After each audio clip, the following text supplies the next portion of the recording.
हम बात करेंगे सिलाई में कोई भी कपड़ा बनाने के लिए हम किस तरह से डिज़ाइनिंग करें। डिज़ाइनिंग बनाने के लिए डिज़ाइनर होना ज़रूरी नहीं है।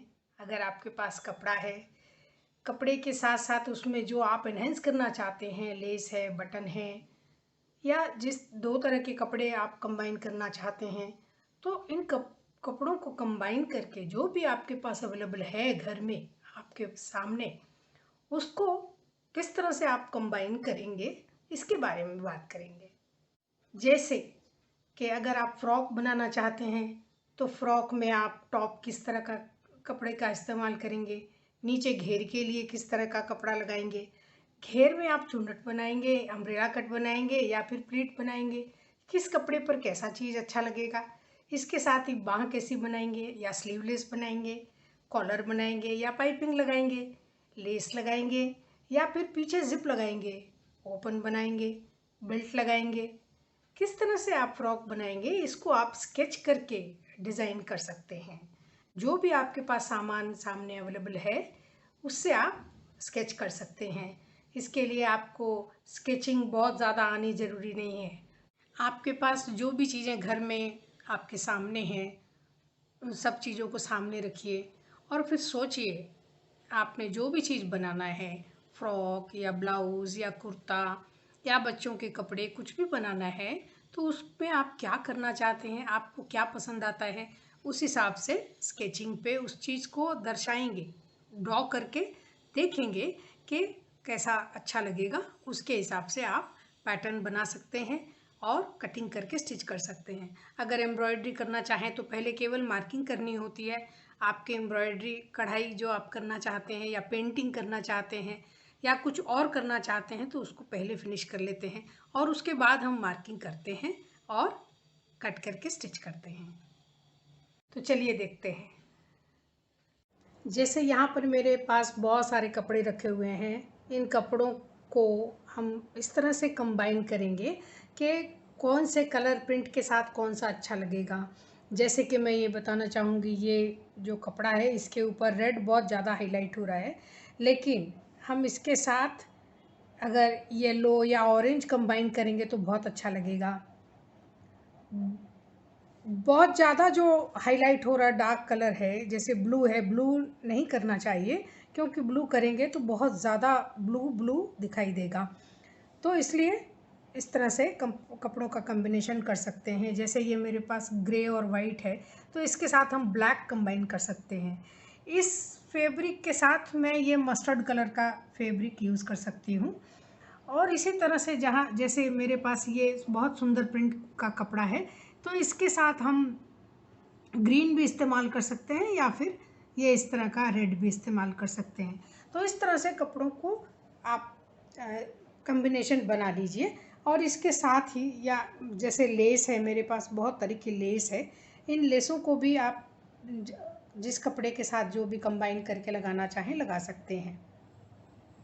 पास किसी तरह की इस तरह की डिज़ाइन है, एम्ब्रॉयडरी की हुई है, इस तरह से लेस बनाई हुई है या कोई मोटिफ है बच्चों के कपड़ों में लगाने के लिए, तो इस तरह के मोटिफ अगर आपके पास हैं तो आप इस तरह से भी आप बना सकते हैं। और कहाँ प्लेसिंग करनी है वो आपको स्केच करके डिसाइड करना चाहिए।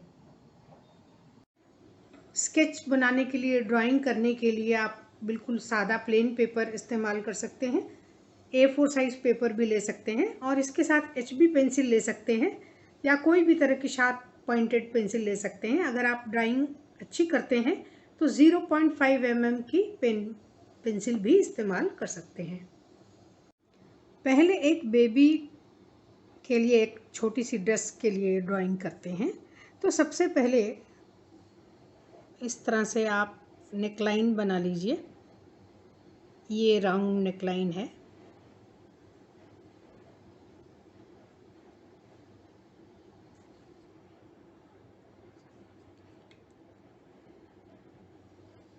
इसके बाद शोल्डर बनाएंगे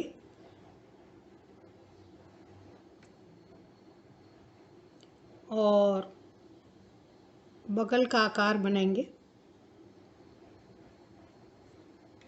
और इसके साथ ही ये फ्लेयर।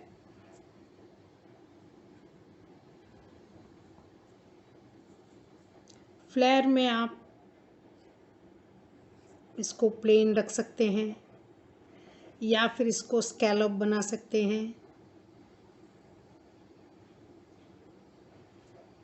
और इसके साथ ही आप बगल में आप फ्रिल लगाना चाहें तो फ्रिल लगा सकते हैं।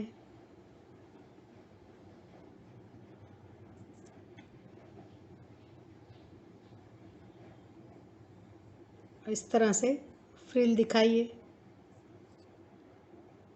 इसके साथ ही अगर आप कोई मोटिफ लगाना चाहते हैं तो यहाँ पर एक फ्लावर का मोटिफ लगा सकते हैं।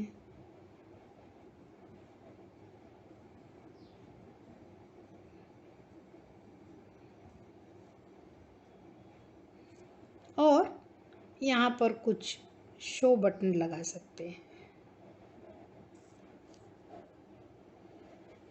यहाँ पर मैंने एक बहुत सादा सी एक ड्रेस बनाई है जिसमें नेकलाइन और आर्म होल शेप पर पाइपिंग है, और यहाँ पर रिबन से हमने छोटे छोटे बो बनाए हैं और नीचे फ्रिल बनाई है।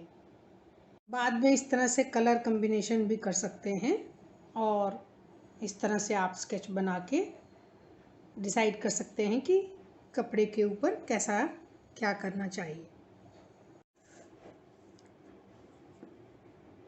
अगर फ्रॉक के लिए डिज़ाइन बनाना हो तो इस तरह से पहले नेकलाइन बनाएंगे। नेक शेप आप जो भी बनाना चाहें। यहाँ पर मैं एक स्क्वायर नेक शेप बनाती हूँ। ये स्क्वायर नेक शेप है और इसके साथ ही ये शोल्डर पार्ट है, ये शोल्डर है।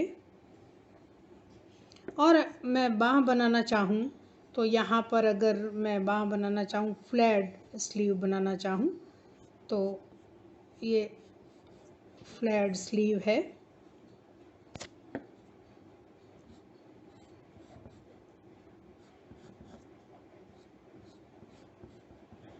ये फ्लैट स्लीव है। इसके साथ ही यहाँ पर आप वेस्ट लाइन बना सकते हैं। ये टॉप पार्ट हो गई। और इसके साथ ही अगर आप प्लीट के साथ बनाना चाहें तो आप इस तरह से प्लीट्स का निशान बनाएं और ये प्लीटेड फ्रॉक बनेगी। और इसके साथ ही ये फुलनेस को आप बढ़ाएं नीचे की तरफ।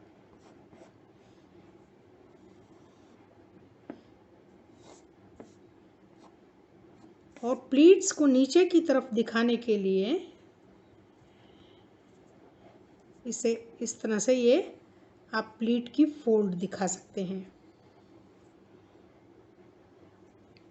इसके साथ ही यहाँ पर आप नेकलाइन को आप अगर किसी लेस के साथ फिनिश करना चाहें तो इस तरह से आप लेस दिखा सकते हैं।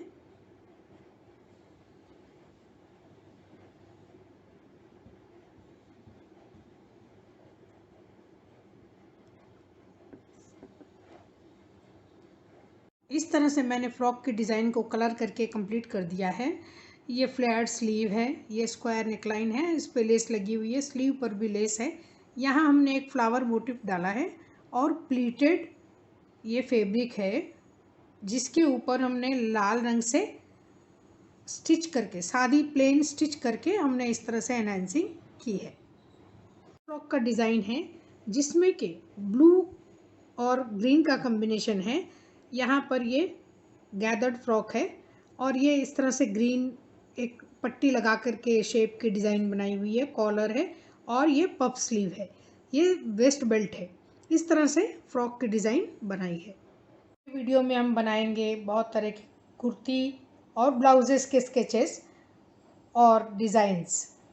आपको जो भी कुछ अलग से सीखना हो तो आप मुझे बता सकते हैं, मुझसे पूछ सकते हैं, मैं उस तरह की स्केचिंग ज़रूर बताऊंगी।